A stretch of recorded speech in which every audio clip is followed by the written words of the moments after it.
નમસ્કાર, મારું નામ ગૌતમ મજીઠિયા, સુરત કામરેજનો રહેવાસી.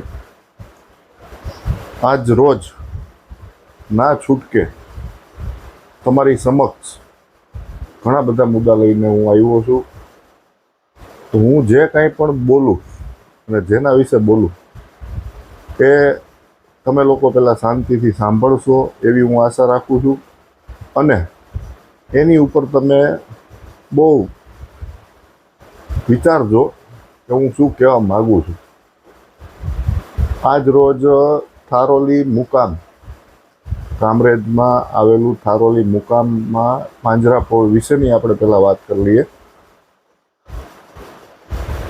થારોલી મુકામે પાંજરાપોળ જે આવેલું છે, થોડા દિવસ પહેલાં આમ આદમી પાર્ટીના કાર્યકર્તાઓ, આગેવાનો થારોલી મુકામે આજે વિરોધ પ્રદર્શન કરવા તે લોકો ત્યાં ગયા હતા.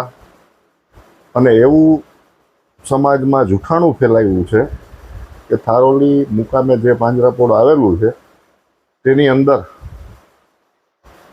ગૌ માંસનો, ગાયોના ચામડાનો, ગાયોના હાડકાનો વેપાર ચાલુ છે, એવું જૂઠાણું એ લોકોએ ફેલાયું. સમાજને આજે ગેરમાર્ગે દોરવાની કૃત્ય એ લોકોએ જે કર્યું છે.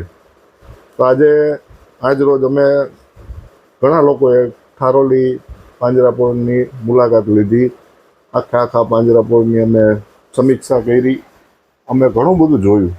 પણ આમ આદમી પાર્ટીના જે લોકો ત્યાં ગયા હતા અને તે લોકોએ જે કંઈ પણ જોયું છે એ એકદમ જૂઠું છે, બહુ ખરાબ રીતે દર્શાવેલી વસ્તુ છે. તો આજે આપણા ગુજરાતની અંદર ઘણા એવા પાંજરાપોળ છે કે જ્યાં ગાયોની સેવા થાય છે. ગાયો આજે બીમાર માંદી ગાયોને ત્યાં લોકો સાચવે છે, તેને આજે ખાવા પીવાનું પૂરું કરે છે, ત્યાં તેની સારવાર થાય છે. એવી બધી અનેક પ્રવૃત્તિઓ પાંજરાપોળમાં થાય છે ગાયોને લગતી. પણ આમ આદમીના કાર્યકર્તાઓએ જે વસ્તુ કરી છે પાંજરાપોળમાં, એમાં ઘણા લોકોને લાગણી દુભાણી છે, ઘણા લોકોને તકલીફ પડી છે. ગૌરક્ષકના આજે તમામ આગેવાનો, તમામ કાર્યકર્તા, સભ્યો બધા આજે પાંજરાપોળે જઈને મુલાકાત લીધી છે. અને બધાએ આજે દર્શાવ્યું કે બહુ ખોટી વસ્તુ આમ આદમીના લોકો કરી રહ્યા છે. અને આજે ખરેખર તો આજે તમારી સામે આવવાનો મુખ્ય મારો હેતુ છે ગોપાલભાઈ ઇટાલિયા. એ જ ગોપાલભાઈ ઇટાલિયા કે જે હમણાં થોડા દિવસો પહેલાં વિસાવદરથી ચૂંટાઈને આવ્યા છે, વિસાવદરના ધારાસભ્ય બન્યા છે. થોડા દિવસ પહેલાં વિસાવદરની ધારાસભ્ય બનીને શપથવિધિમાં ભાઈ પોતે ધારાસભ્ય બનીને આગળ વધે છે. તો એ જ ગોપાલભાઈ ઇટાલિયા વિરુદ્ધ આજે મારે તમારી જોડે વાત કરવા માગું છું કે કોણ છે આ ગોપાલભાઈ ઇટાલિયા, શું કરે છે ગોપાલભાઈ ઇટાલિયા. સમાજને ગેરમાર્ગે દોરવાનું કામ કરે છે ગોપાલભાઈ ઇટાલિયા. પબ્લિકને આજે ખોળવાવી, ફોસલાવી, પટાવીને મત માગવાનું કામ કરે છે ગોપાલભાઈ ઇટાલિયા. અને આમ આદમીની પાર્ટી તેના આમ આદમી પાર્ટીના નેતા અરવિંદ કેજરીવાલ કે જે પોતે અત્યાર સુધી દિલ્હી આપણી ભારતની રાજધાની ઉપર મુખ્યમંત્રી તરીકે હતા, અને મુખ્યમંત્રી પદેથી દિલ્હીના લોકોએ તેમને સાઈડ કરી દીધા. શું કામ કર્યા? ખોટું કર્યું, લોકોનો અવિશ્વાસ કર્યો લોકો ઉપર, દિલ્હીની પ્રજાને છેતરી. ત્યારે દિલ્હીની પ્રજાએ અરવિંદ કેજરીવાલને હટાવી દેવામાં આવ્યો. અને ગોપાલભાઈ ઇટાલિયા આજે પોતાના મનમાં બહુ એવું સમજે છે કે આઈ એમ સમથિંગ, હું કાંઈક છું. ગોપાલભાઈ ઇટાલિયા, તું કાંઈ નથી. તું ભાજપ સરકારની સામે તું એના વાળ બરાબર નથી. આખા ગુજરાતની અંદરમાં તમારા આમ આદમી પાર્ટીએ એક સીટ લીધી, એ ભોળી પ્રજાને ફસાવી અને તમે એક સીટ લીધી. અને તમે તમારી જાતને રાવણ સમજવા માંડ્યા. અમે કંઈક છીએ, તમે કાંઈ નથી. તમારી પાર્ટીના લોકો કાંઈ નથી. તમારા પ્રદેશ પ્રમુખ ઈસુદાનભાઈ ગઢવી કે જે મીડિયા સમક્ષ એવું નિવેદન આપે છે કે અમે લોકો 161 સીટ ઉપર ચૂંટણી લડવા તૈયાર છીએ, અને તમે ભારતીય જનતા પાર્ટી ભાજપ સરકારને તમે એવી ઓપન ચેલેન્જ મારો છો કે આપો 161 સીટ ઉપર રાજીનામું, અમે 161 સીટ ઉપર ચૂંટણી લડવા તૈયાર છીએ. તો આજે હું તમને એટલું કહેવા માગું છું કે તમે ખાલી એક જગ્યાએ 161 લોકો એકત્રિત તો થાવ.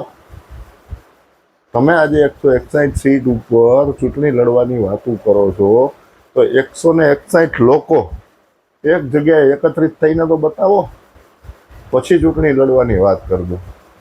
આમ આદમી પાર્ટી શું છે, શું નહીં, શું કાર્ય કરે એ પ્રજા જાણે જ છે, પબ્લિક જાણે જ છે. અને બોલે કંઈ કામ નથી થતા. આમ આદમી પાર્ટીના તમામ આગેવાનોને, તમામ કાર્યકર્તાને, તમામ પાર્ટીના સભ્યોને હું ખાલી એટલું જ કહેવા માગું છું કે બોલે કંઈ કામ નથી થતા, કંઈક કરીને તો બતાવો. સવાર બપોર સાંજ મીડિયા સમક્ષ ખરાબ નિવેદન આપો, અમે આમ કરશું, તમે તેમ કરશું. તમે કાંઈ નથી કરી શકો એમ. તમે ભાજપના વાળ બરાબર નથી. તમે ખાલી કંઈક કામ કરીને તો બતાવો પ્રજાને. બોલીને કાંઈ નથી થતું, બોલીને ચૂંટણી નથી જીતાતી, કંઈક કરવું પડે. અને ગોપાલભાઈ ઇટાલિયા, તમે શું કર્યું ગુજરાત રાજ્ય માટે, ગુજરાતના લોકો માટે, ગુજરાતની પ્રજા માટે? તમે શું કર્યું? એક કામ તો બતાવો કે તમારી પાર્ટીએ આ કામ કર્યું. અને તમે અત્યારે પાંજરાપોળનો વિરોધ કરવા નીકળ્યા કે પાંજરાપોળની અંદર ચામડાનો, હાડકાનો વ્યાપાર થાય છે. તો તમે ખાલી તમારી જ્યાં સરકાર છે ને પંજાબમાં, ત્યાં તો તમે ખાલી કતલખાના તો બંધ કરીને બતાવો. જોવ તો ખરી કતલખાના કેને કહેવાય, શું છે એ તો તમે જોવો. દિલ્હીમાં કતલખાના બંધ કરીને બતાવો. અને ગુજરાતની સરકાર ભારતીય જનતા પાર્ટીની સરકાર છે, હતી ને રહેશે. અને ગુજરાતની સરકારે ગૌરક્ષક અને ગાયું વિશે કેટલા કડક કાયદા કર્યા છે એ તો તમે જોવો. આજે કતલખાનાની તમે વાત કરો છો, તો ગાયું વિશે આજે ગુજરાત સરકારના કાયદા બહુ કડક છે. અને ગૌરક્ષક વિશે જે તમે વાત કરી, તો આજે ગૌરક્ષક જે કરે છે એ તમારો આખું હાથ પેઢી વહી જાય ને તોય તમારાથી ના થાય. ગાયુંને બચાવે છે. અને તમે આજે ગાયું વિશે ખરાબ ટિપ્પણી કરો છો કે ચામડાના હાડકાના ધંધા થાય છે. તમને એટલું બધું ગાયુંનું પેટમાં ભરતું હોય ને, તો ખાલી બે ગાયું લઈને તો જાઓ તમારી ઘરે. બે ગાયુંને તો હાચવો, તો તમને ખબર પડશે કે કેમ હાચવાય, કેમ રખાય. અને તમે આખી ગુજરાતની જનતાને આજ તમે ગેરમાર્ગે દોરવાનું કામ કરો છો. તમે બંધ કરી દો. અને ગોપાલ ઇટાલિયા, તું જે કરે છો તારો બહુ ટૂંક સમય છે, રાજનીતિનો તારો ટૂંક સમય છે. અને બીજું, તું આજે પોલિટિક્સમાં એન્ટ્રી તું મારી, તું વિસાવદરની સીટ ઉપરથી તું ધારાસભ્ય બન્યો. ભગવાન માતાજી તારું સારું કરે, ભગવાન તને જાજુ દે. પણ એક વાત યાદ રાખજે, તું જે કાંઈ પણ કરે છો, તું ને તારી પાર્ટીના તમામ આગેવાનો એ બધા તમે તમારા ઘર ભરવા માટે કરો છો. તમે પૈસાના બધા કૂતરા છો. તમે પૈસા માટે આજે આ ગંદી રાજનીતિના ખેલ ખેલો છો. અને એમાં પીસાય છે કોણ? ગુજરાતની જનતા. તમે આજે તમારા ઘર ભરવા માટે તમે અણસણ ના બોલવાનું બોલો છો. શું કામ? પૈસા માટે. આ બધા ધંધા બંધ કરો. અને બીજું, સરકાર ભાજપ સરકાર આજે ગુજરાતમાં, દેશમાં પોતાનું શાસન ચલાવી રહી છે. તો માયગા વિના તો માય નથી આપતી. કોઈ પણ રજૂઆત આજે ભારતીય જનતા પાર્ટીના આગેવાનો, મિનિસ્ટરો, ધારાસભ્ય, કોઈ પણની પાસે, કોઈ પણ પ્રજાના સભ્ય કોઈ પણ રજૂઆત લઈને જાય છે, તો ભારતીય જનતા પાર્ટી કામ કરવા તૈયાર જ છે, કામ કરે જ છે, કરતી આવે છે ને કરતી રહેશે. બધા પ્રશ્નોનું નિરાકરણ ભારતીય જનતા પાર્ટી લાવી રહી છે અને લઈ આવશે. તો માયગા વિના તો ગોપાલ ઇટાલિયા માય નથી આપતી. આપણે સરકારને કોઈ પણ રજૂઆત કરીએ તો 2-5 દિવસ વહેલા મોડું થાય, પણ સરકાર એ પ્રશ્નનો નિરાકરણ લાવે જ છે અને લાવતી રહેશે. પણ તમે જે ગંદી રાજનીતિ કરો છો, ગાયોના નામ ઉપર, ભોળી પ્રજાને ભોળવીને તમે આજ જે મત માગવાની કામગીરી કરો છો, પબ્લિકને આજે તમે ગેરમાર્ગે દોરો છો, એ બધું બંધ કરો અને જે કરતા હોય એ કરો. ગોપાલ ઇટાલિયાનો ઇતિહાસ તમને લોકોને નહીં ખબર હોય, પણ આજે હું તમને જણાવું છું ગોપાલ ઇટાલિયા કોણ હતો, શું કરે છે. 2013ની અંદર ગોપાલ ઇટાલિયા એક હેડ કોન્સ્ટેબલ હતો. 2016માં પ્રદીપસિંહ ને બૂટ માર્યું હતું, એ જ આ ગોપાલ ઇટાલિયા. ત્યારે 2016માં ગોપાલ ઇટાલિયા સસ્પેન્ડ થયો હતો. પછી તેણે આમ આદમી જોઈન્ટ કરી. અત્યાર સુધી પબ્લિકને ગેરમાર્ગે ને ગેરરીતે દોરવાનું કામ કર્યું એ ગોપાલ ઇટાલિયા. પછી છેલ્લે અંતે વિસાવદર જાય અને વિસાવદરની ભોળી પ્રજાને ફોસલાવી પટાવીને આજે પોતે સત્તામાં આવ્યો છે. અને ગોપાલ ઇટાલિયા પહેલાં રામ જેવી વાતો કરે છે અને પછી એ જ ગોપાલ ઇટાલિયા રાવણ બની જાય છે. જ્યાં સુધી સત્તામાં નહોતો ત્યાં સુધી રામ જેવી વાતો કરતો હતો. બધાને એવી જ વાત કરતો હતો કે જઈને હું જ બધું છું, હું જ બધું કરીશ, હું જ તમારા પ્રશ્નનું નિરાકરણ લાવીશ. જેવો સત્તામાં આવ્યો એવો રાવણ બનીને વાત કરવા માંડ્યો. ગોપાલ ઇટાલિયાએ ડાયરેક્ટ ફોર્ચ્યુનર. આવો કયો નેતા ભાઈ, આવો કયો ધારાસભ્ય કે સીધો સાયકલમાંથી ફોર્ચ્યુનર ઉપર ચડીને બેઠો? અત્યારે તો એનો પીએ આવી ગયો. આજે જ મેં ગોપાલ ઇટાલિયાને ફોન કર્યો હતો તો એના પીએ ફોન ઉપાડ્યો અને એવું મને કીધું કે સાહેબ અત્યારે પ્રવાસમાં છે, સાહેબ આગળની ગાડીમાં છે. વાહ ગોપાલ ઇટાલિયા વાહ, આટલી તારા જેવો રંગ કાકિંડોય નહીં બદલતો હોય એટલા તું રંગ બદલે હો. એટલે તું જે ગુજરાતની પ્રજાને આજે ગેરમાર્ગે દોરવાનું કામ કરે છો એ બંધ કરી દે. બીજું, સુરતની અંદર 19 વર્ષની દીકરીએ જે આપઘાત કર્યો એ કેસની અંદર આજ પાટીદાર સમાજના લોકો એ જ્યારે કેન્ડલ માર્ચનું કરી અને ન્યાય માગવા માટે નીકળ્યા હતા ત્યારે આપણા ગોપાલભાઈ ઇટાલિયા ત્યાં હાજરમાં હતા.